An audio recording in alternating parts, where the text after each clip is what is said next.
Joining us now, the Heritage Foundation's Bruce Klingner, a former CIA Deputy Division Chief for Korea. Bruce, let's get right into it because former National Security Advisor John Bolton saying that President Trump's stance on North Korea has not been tough enough. Your thoughts on that? Well, Mr. Bolton is correct. The U.S. has been pulling its punches on fully enforcing our own laws. Last year, President Trump said there were 300 North Korean entities. Those would be violating U.S. law and the U.S. financial system that he wasn't sanctioning because we're talking so nicely to North Korea.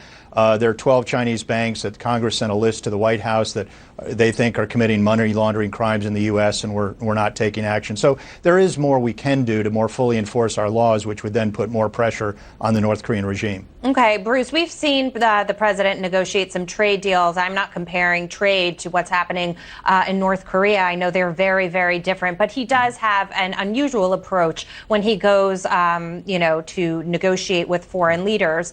Any sort of method to his madness here and why he's trying to pursue a little more diplomacy? Well, the U.S. has for many years or decades even been trying diplomacy with North Korea. We've had 8 failed agreements with North Korea where they promised never to build nuclear weapons or to give up what they promised never to build. So since the Singapore summit, we haven't had any progress on denuclearization. And North Korea characteristically right now is saying they don't want any working level meetings.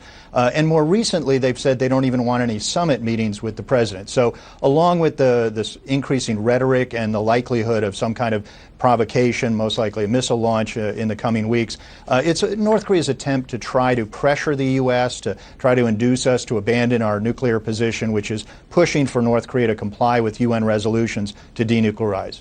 If North Korea strikes on Christmas, as it appears that, there's potential threat there, do you think the president will rethink his maximum pressure and make it even more severe? Well, the Christmas Day, I think, was more a rhetorical statement than literal. They'd more likely wait till their end-of-year deadline that they've been talking about really throughout 2019. But whenever they do a provocation and whatever level of missile they do, then the U.S. has the option. We're hoping they don't either overreact or underreact. The president needs to thread the needle by increasing the maximum pressure, actually going to more maximum. And there was a recent congressional legislation called the Auto Warmbier Act, which is trying to induce the executive branch to more fully enforce U.S. laws. Is there any way, in your view, at all, to get back to the negotiating table to have a conversation about this? Well, it's always up to North Korea. We've always been trying diplomacy. North Korea has always been the one that either closed or slammed the door shut. So we're trying to get them back, and that's one of the purposes of sanctions or pressure, is to try to induce a change in their behavior. But also it's enforcing our laws, it's penalizing those that violate our laws, and it makes it harder for North Korea to import or export items for their prohibited nuclear and missile program. All right, Bruce, great to see you. Thank you so much. Great, thanks very much. Still ahead, report.